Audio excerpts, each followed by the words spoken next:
John Locke ने अपने सामाजिक समझौते के सिद्धांत को प्रतिपादन करते हुए कहा, उन्होंने कहा कि मानव स्वभाव और प्राकृतिक अवस्था कैसे थी। जॉन लॉक अपने समय की मानव स्वभाव और प्राकृतिक अवस्था के बारे में बताते हैं कि मनुष्य एक सामाजिक प्राणी है और उसमें प्रेम, सहानुभूति, सहयोग, दया की भावनाएं विद्यमान थी।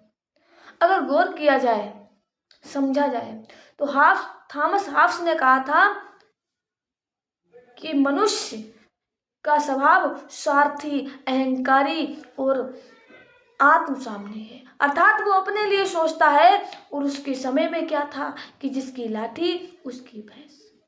परंतु उसका कारण क्या हो सकता है, क्योंकि जब थॉमस हॉब्स का समय था तो उस समय इंग्लैंड में गृह युद्ध हो रहा था। लेकिन थॉमस हॉब्स के बाद जॉन लॉक के विचार कुछ और हैं। जॉन लॉक कहते हैं कि मनुष्य एक सामाजिक प्राणी है और उसमें प्रेम, सहानुभूति, सहयोग, दया की भावना विद्यमान थी। मानव स्वभाव की इस सामाजिकता के कारण प्राकृतिक अवस्था संघर्ष की अवस्था नहीं हो सकती थी, बल्कि या तो स्वयं की इच्छा, सहयोग और सुरक्षा की व्यवस्था थी। लॉक के अनुसार प्राकृतिक अवस्था नियम विहीन नहीं थी। लॉक कहते हैं, एक तरफ हॉब्स ने कहा था कि प्राकृतिक अवस्था कैसी है, उसमें मानव पर कोई नियंत्रण नहीं है, लेकिन जॉन लॉक कहते हैं कि जॉन लॉक कहते हैं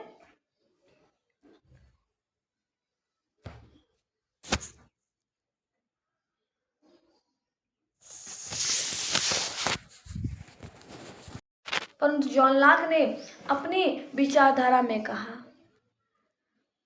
कि प्राकृतिक अवस्था नियम विहीन नहीं थी, वरन उसके अंतर्गत यह नियम प्रचलित था कि ऐसा नहीं है कि मनुष्यों में कोई प्राकृतिक अवस्था में कोई नियम कानून नहीं थे, परंतु उसमें नियम थे।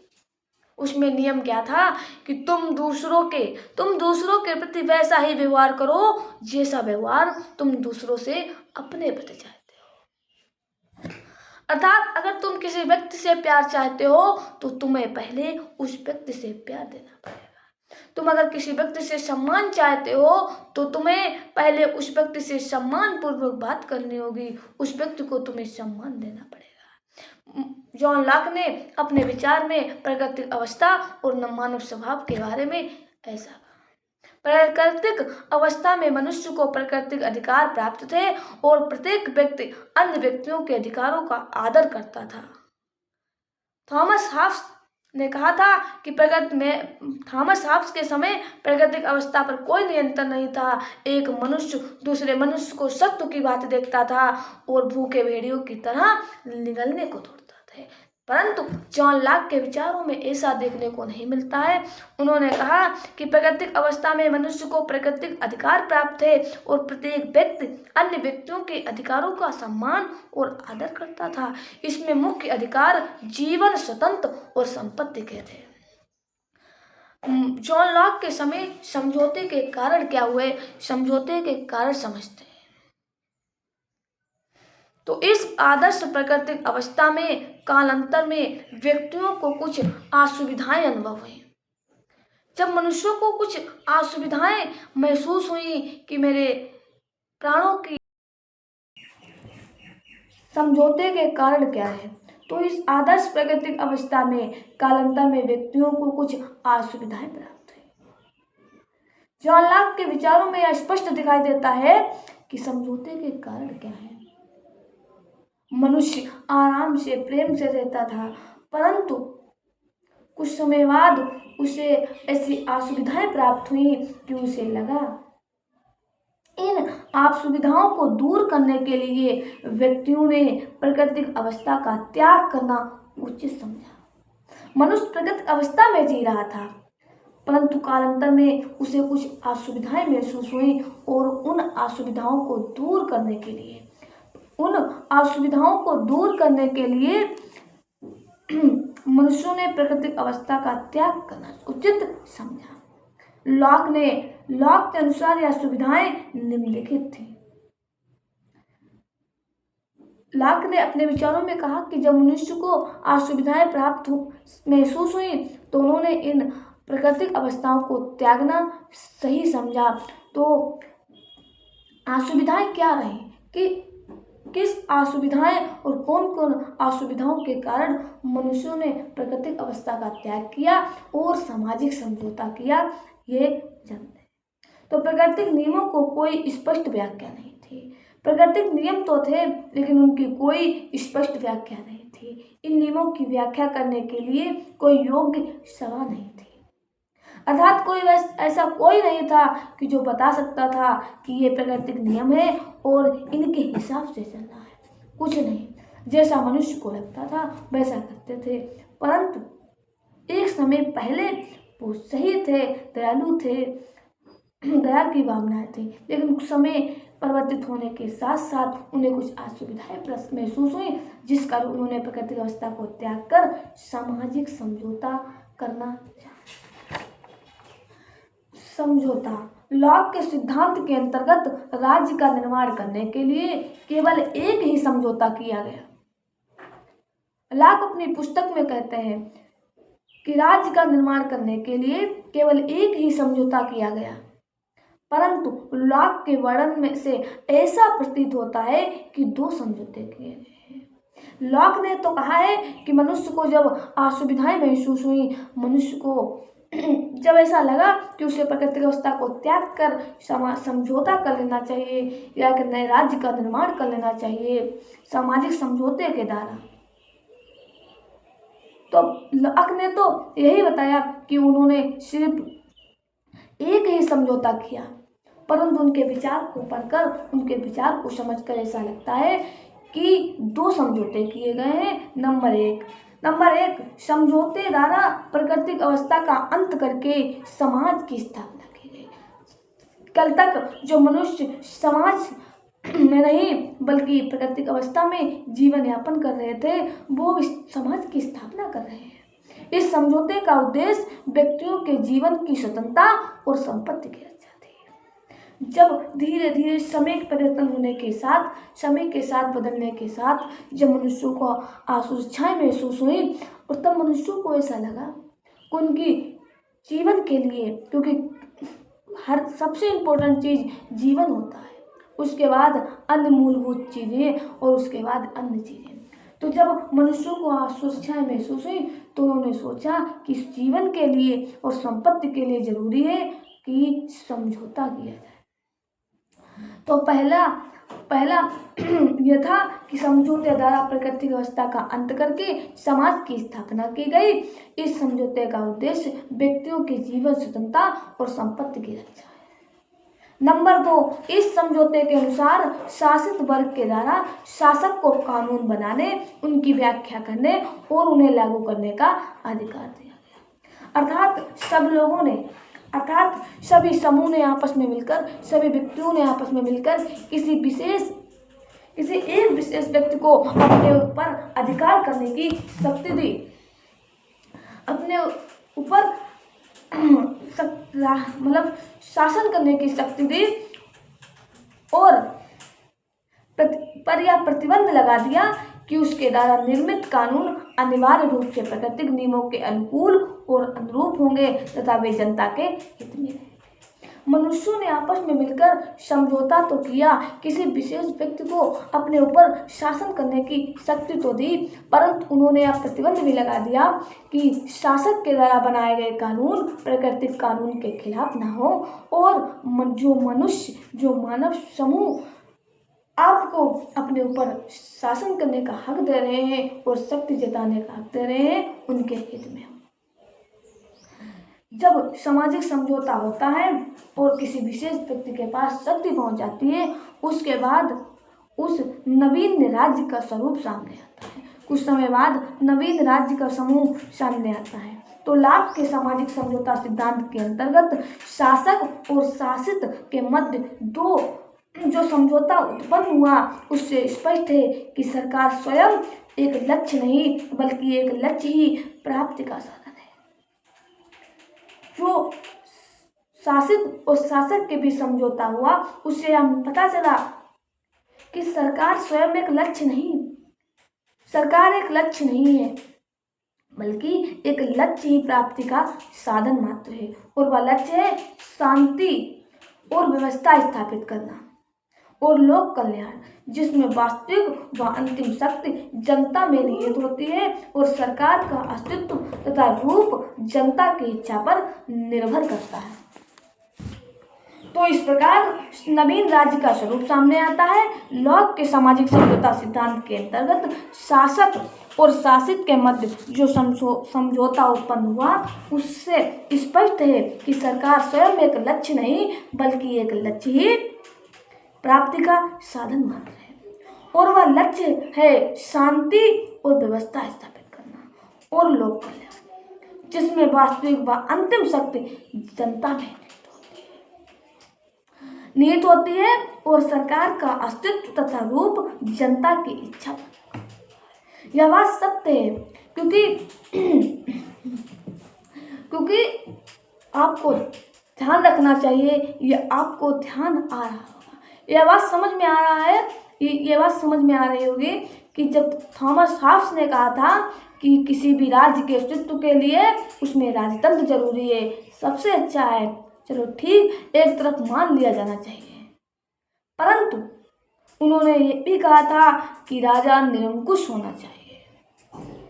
परंतु उसी दूसरे चरण में जॉन लॉक अपने समय में बताते हैं कि ठीक है, राजतंत्र होना चाहिए, लेकिन राजा के ऊपर निरंकुश होना चाहिए। राजा सीमित और वैधानिक, किसी भी राज्य के अस्तित्व के लिए राजतंत्र जरूरी है, लेकिन सीमित और वैधानिक राजतंत्र अति आवश्यक है।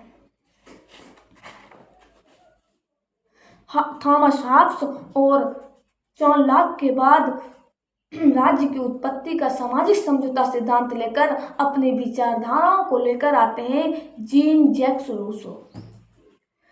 जानते हैं कि जीन जैक्स रूसो के सिद्धांत क्या हैं, उनके विचार क्या हैं। तो राज्य की उत्पत्ति का सामाजिक समझौता सिद्धांत रूसो अर्थात जीन जैक्स रूसो के विचारों में, रूसो ने अपने सामाजिक समझौता सिद्धांत का प्रतिपादन 1762 ईस्वी में प्रकाशित पुस्तक सामाजिक समझौते में किया। रूसो ने अपने सामाजिक समता जो सिद्धांत दिया वो 1762 में अपनी पुस्तक रूसो ने अपने सामाजिक समझौता सिद्धांत का प्रतिपादन 1762 में प्रकाशित पुस्तक सामाजिक समझौता में किया। हॉब्स लॉक के समान रूसो के द्वारा इस सिद्धांत का प्रतिपादन किसी विशेष उद्देश्य से नहीं किया, लेकिन रूसो ने जिस प्रकार अपने सिद्धांत का प्रतिपादन किया है, उससे वह प्रजातंत्र का अग्रदूत बन जाता है। रूसो के द्वारा अपने सिद्धांत की व्याख्या निम्न प्रकार से की गई है। रूसो भी थॉमस हॉब्स और जॉन लॉक की तरह मानव स्वभाव और प्राकृतिक अवस्था पर बात करते हैं, अपने विचार प्रस्तुत करते हैं। तो क्या है विचार रूसो के, जानते हैं। रूसो अपनी पुस्तक सामाजिक समझौता सिद्धांत में लिखता है, रूसो अपनी पुस्तक सामाजिक समझौता में लिखता है, मनुष्य स्वतंत्र पैदा होता है, मनुष्य का जन्म स्वतंत्र होता है, ना वो बुरा होता है, ना वो अच्छा होता है, ना उस पर कोई अंकुश होता है, ना वो कोई निरंकुश होता है, मनुष्य स्वतंत्र पैदा होता है, किंतु वह सर्वत्र जंजीरों से जकड़ा हुआ है। इस बात को रूसो कहते हैं। रूसो कहता है कि मनुष्य स्वतंत्र पैदा होता है, किंतु वह सर्वत्र जंजीरों से जकड़ा हुआ है। अर्थात क्या? इस वाक्य से रूसो इस तथ्य का प्रतिपादन करता है कि मनुष्य मौलिक रूप से अच्छा है। थॉमस हॉब्स ने कहा था कि मनुष्य स्वार्थी है, अहंकारी है और आत्मसाक्षी है। जॉन लॉक ने कहा था कि मनुष्य दयावान है, दयालु है, परंतु रूसो कहते हैं कि मनुष्य मौलिक रूप से अच्छा है। अर्थात रूसो का कहना है कि मनुष्य मौलिक रूप से अच्छा है और सामाजिक बुराइयां ही, जो समाज में बुराइयां फैली हैं वही मानवीय अच्छाई में बाधक बनते हैं। मनुष्य मौलिक रूप से अच्छा है, लेकिन जो समाज में बुराइयां फैली हैं वो मनुष्य पर बाधक हो जाती हैं, मनुष्य की अच्छाइयों को बाध्य कर देती हैं और उन पर हावी होने लगती हैं। प्राकृतिक अवस्था के लिए रूसो आदर्श बर्बर शब्द का प्रयोग करता है। यह आदर्श बर्बर अपने में ही इतना संतुष्ट था कि ना तो उसे किसी साथी की आवश्यकता थी और न किसी का अहित करने की उसकी इच्छा थी, और न किसी का अहित करने की उसकी इच्छा थी। इस प्रकार प्राकृतिक अवस्था में व्यक्ति एक भोले और अज्ञानी बालक की भांति सादगी और परम सुख का जीवन व्यतीत करता था। इस प्रकार प्राकृतिक अवस्था पूर्ण स्वतंत्रता एवं समानता और पवित्र तथा कपट रहित जीवन की अवस्था थी। जीन जैक्स रूसो ने भी मनुष्य को अच्छा बताया, मनुष्य को मौलिक रूप से अच्छा बताया, परंतु कहा कि जो समाज में बुराइयां फैली हैं वो मनुष्य की अच्छाइयों पर बाधक बन जाती हैं। मनुष्य मौलिक रूप से अच्छा है, भोला है, कपट रहित है, पूर्ण स्वतंत्रता एवं समानता और पवित्र तथा कपट रहित जीवन की अवस्था थी, परंतु प्राकृतिक अवस्था में विवेक का नितांत अभाव था। परंतु रूसो कहता है कि प्राकृतिक अवस्था में मनुष्य के पास विवेक और बुद्धि नहीं थी, वो विवेक और बुद्धि से अभाव है।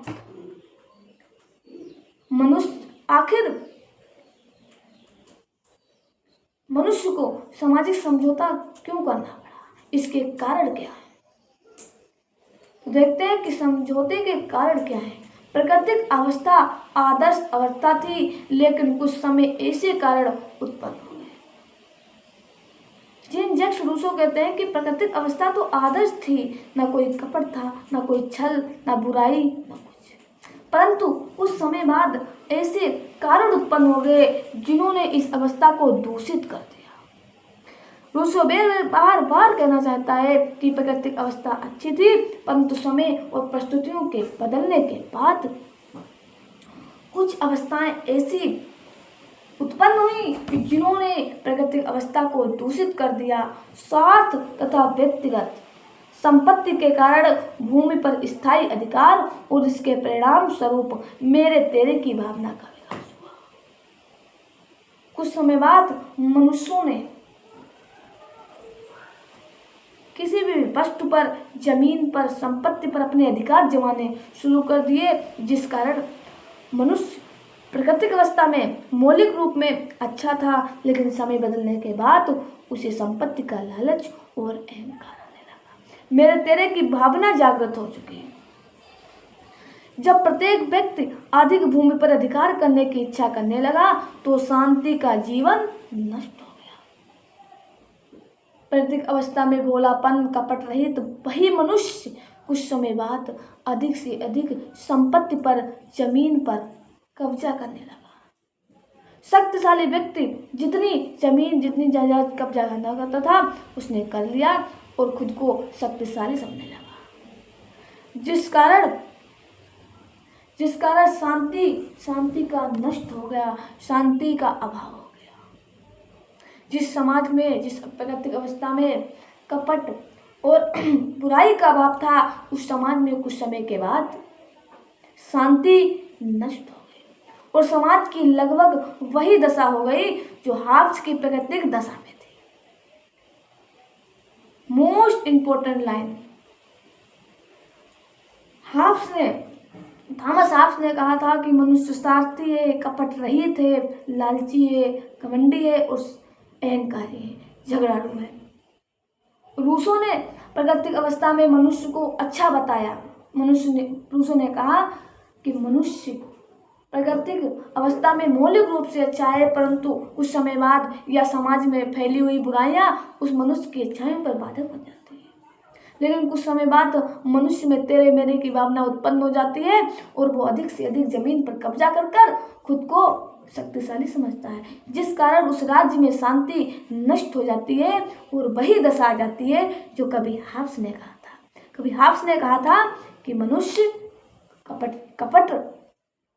कपटी है, मनुष्य लालची है, घमंडी है, अहंकारी है और सिर्फ उसके अंदर ऐसी विचारधारा है कि जिसकी लाठी उसकी भैंस। अर्थात जो शक्तिशाली वो राज्य करेगा और जो कमजोर वो राज्य के बाहर रहेगा। तो समाज अवस्था के और समाज की लगभग वही दशा उत्पन्न हो गई जो हाब्स की प्राकृतिक दशा में थी। रूसो संपत्ति को समाज अर्थव्यवस्था के लिए उत्तरदायी मानता है। रूसो कहता है कि मनुष्य के बुरा हो बनने का सबसे बड़ा कारण है संपत्ति। संपत्ति का लालच रूसो सबसे बड़ा उत्तरदायी बताता है। प्राकृतिक अवस्था का रूप नष्ट होकर युद्ध, संघर्ष और विनाश का वातावरण उपस्थित हो गया। रूसो कहते हैं कि फिर जब मनुष्य में तेरे मेरे और संपत्ति का लालच उत्पन्न हो गया तब युद्ध, संघर्ष और विनाश का वातावरण उपस्थित हो गया। तब मनुष्य समझौता करना चाहता है।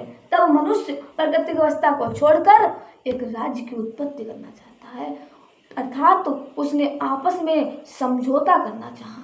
समझौते के कारण क्या थे वो आपको पता चल गए। तो जीन जैक्स रूसो के द्वारा समझते हैं सामाजिक समझौता।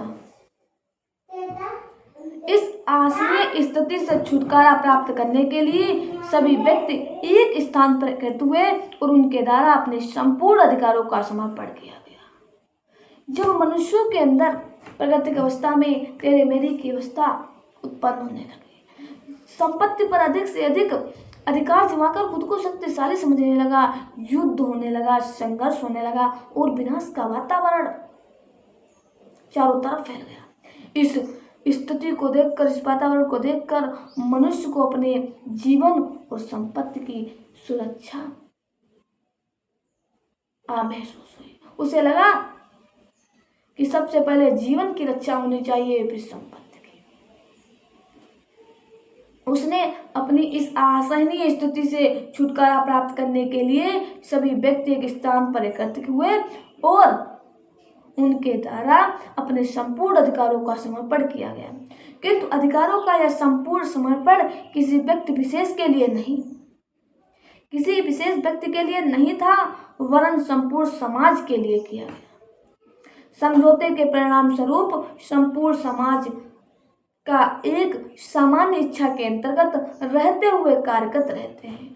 स्वयं रूसो के शब्दों में समझौते के अंतर्गत प्रत्येक अपने व्यक्तिगत अपनी पूर्ण शक्तियों को सामान्य प्रयोग के लिए सामान्य इच्छा के सर्वोच्च निर्देशन के अधीन समर्पित कर देता है। अर्थात रूसो ने सामान्य इच्छा का सिद्धांत दिया और राज्य की उत्पत्ति के लिए सामाजिक समझौता सिद्धांत का। Thank you so much.